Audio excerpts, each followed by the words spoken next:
Fear is often born from uncertainty, and in Missouri that uncertainty is buried deep in soil marked by scars, Civil War history, industrial tragedy, and haunting social crises. This Midwestern state has dozens of small towns that give off a cold aura, not merely because of bedtime ghost stories, but because of a combination of dark realities and the remains of past trauma. Many of these places have now lost their populations, leaving empty buildings to rot in the silence of inland forests. Let's explore 15 small towns in Missouri with the most unsettling atmosphere for anyone brave enough to pass through. First, perhaps nothing can match how horrifying this town is. Beach is often said to hold a reputation as one of the most toxic and dystopian ghost towns in modern United States history. Its story began in the 1970s, when the underfunded local government hired a contractor to spray oil on dirt roads to control flying dust. Unknown to residents, the oil had been mixed with high-level dioxin chemical waste, one of the deadliest substances ever created by humans. The contamination slowly poisoned the soil, killed livestock, and triggered a mass health crisis among local residents. When the Merrimack River flooded in 1982, the toxic material spread throughout the settlement, forcing the federal government to evacuate all residents and erase Times Beach from the map. Today, the cleaned-up area has been turned into a roadside park, but the absolute silence of this place still radiates a real aura of death. Leaving behind the chemical disaster of Times Beach, we moved to St. Charles County, where a small town called Hamburg had to face an equally horrifying fate because of military intervention. In 1940, all residents of Hamburg and nearby communities were ordered to pack their belongings and leave their ancestral land within only a few weeks. This quiet farming area was seized by the federal government and transformed into the world's largest TNT explosives plant. After the war ended, the factory area was simply abandoned in a state contaminated by heavy chemicals and radioactive waste from the massive nuclear project that followed. The ruins of old tunnels and cracked asphalt roads now covered by brush create a deeply eerie scene in the middle of the Weldon Spring Conservation Area. This place stands as a silent monument to how a civilian community can vanish instantly for military ambition. If Hamburg was destroyed by the machinery of war, the horror in this town was born from within its own social order through real criminal trauma. Skidmore, a small town in Nottoway County, became the center of international attention in 1981 when a local criminal named Ken McElroy was shot dead in broad daylight on the town's main street in front of dozens of eyewitnesses. Reportedly, McElroy had terrorized townspeople for years through arson, rape, and attempted murder without ever truly being touched by the law. The vigilante killing carried out by residents of Skidmore led to a conspiracy of silence, or a mass code of omerta, where to this day not a single resident has spoken to police about the shooter's identity. The atmosphere in Skidmore is described as cold and full of suspicion, as if everyone is watching one another. This social tension was made even worse by a series of mysterious disappearances and other brutal murders that repeatedly struck this small town in the following decades. While Skidmore is locked in the coldness of street justice, a small town called Melva became a victim of nature's fury, erasing all life within minutes. So, in 1920, a powerful monster tornado struck this valley settlement at night, flattening almost every wooden building, including the train station, the general store, and residents' homes. This sudden disaster killed more than a dozen locals and injured many others in total darkness. Deep psychological trauma and complete economic destruction made the survivors unwilling to rebuild their town. Instead, they chose to leave and let Melva die permanently, Walking through the former site of Melva today reveals a very silent and unsettling scene inside dense forest. Moss-covered cement foundations and old twisted metal bent by the tornado's force stand as silent witnesses to nature's deadly rage. The death of Melva by violent wind brings us to the historic Route 66 corridor. Along one part of it, the town of Avila stands while holding a kind of horror rooted in the trauma of the American Civil War. This town in Jasper County was once targeted by bloody raids from armed groups, leaving many victims buried hastily around the town's outskirts. One of the most famous legends here is the sighting of a headless ghost, known locally as the Rotten Ghost. Today, the atmosphere feels extremely quiet and dead, filled with rows of old two-story brick buildings whose windows are broken and interiors are rotting. Some travelers who dare to spend the night around Avila's ruins often report seeing faceless black shadows moving quickly through empty corridors.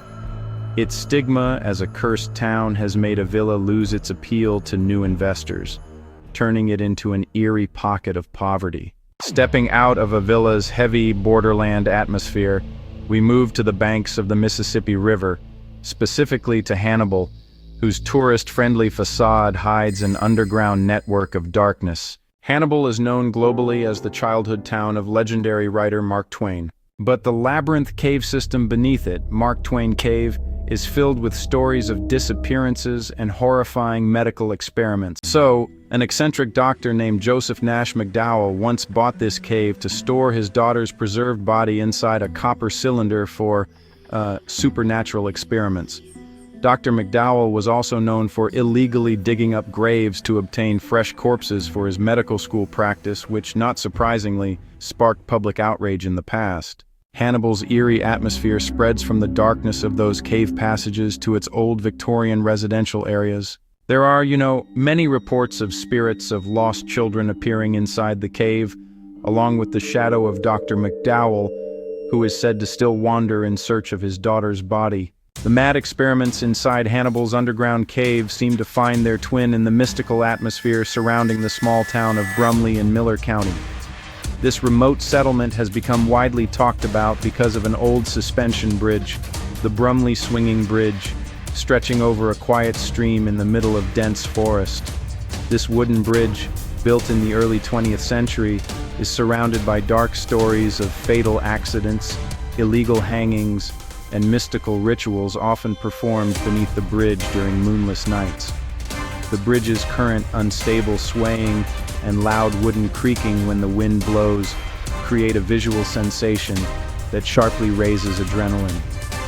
People around this area tend to avoid the bridge after sunset because of many reports of mysterious crying sounds and ghostly miners floating above the surface of the pitch-black river. Another layer is reflected in the Castle House. This property, owned by Reverend Jacob Shaw McComb and dating back to 1859, is believed to be extremely haunted. So many strange stories surround this place. Over the decades, at least 5 former homeowners and several patients are believed to have died on the property, especially in the main bedroom. From the terrifying creak of Brumley's Bridge, we move to the echo of footsteps on the old stone streets of St. Charles.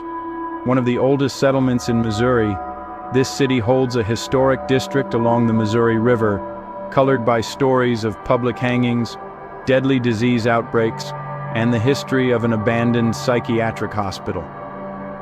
Its Main Street corridor, paved with old brick, is surrounded by 19th century buildings whose interiors are still preserved in their original form, complete with stories of ancient soldier spirits. On the outskirts of St. Charles, there are remains of a former medical facility known for its horrifying record of malpractice against mentally ill patients. The atmosphere around this historic area changes drastically after nightfall, becoming cold and oppressive.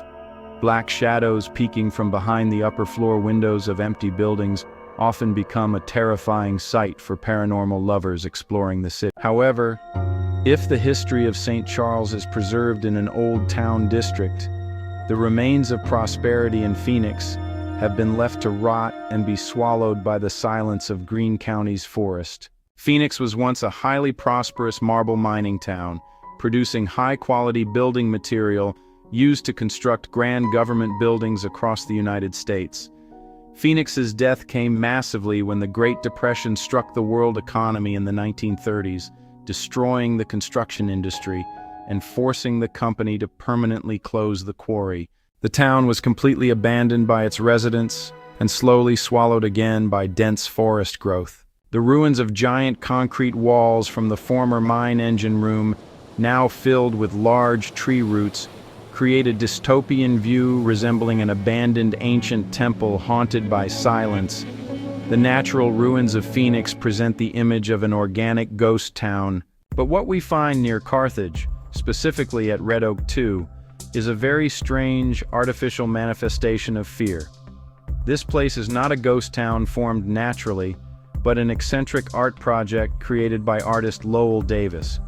He bought dozens of abandoned original old buildings from real ghost towns across Missouri, then rebuilt them on his private land. Walking through the corridors of Red Oak 2 creates a powerful and honestly pretty uncomfortable sense of psychological disorientation for daytime visitors. Rows of buildings such as an old school, an antique gas station, and a wooden church stand empty, yet are filled with strange art installations like rusting vehicles, occupied by artificial skeletons. The atmosphere here feels like stepping into a frozen nightmare dimension, separated from the modern world around it. Next, we return to the bitter reality of economic failure along Route 66, specifically in the ghost town of Arlington. This town on the banks of the Gasconade River once enjoyed its glory days as a very popular resort getaway for upper-class travelers in the early 20th century. The small town had a luxury hotel complex, beautiful vacation cabins, and water recreation facilities that were always busy. Arlington's decline came tragically because of changes to interstate highway routes that cut off access to the town. Losing tourist traffic caused all commercial businesses in Arlington to go bankrupt one after another in a short time. The town was emptied on a massive scale and has now become private property, completely locked up like a dead city. Rows of decaying wooden cabins, an old swimming pool now filled with black mossy rainwater, and rusting hotel signs create a deeply melancholy and, honestly, kind of horrifying scene beneath the shelter of tall rock cliffs.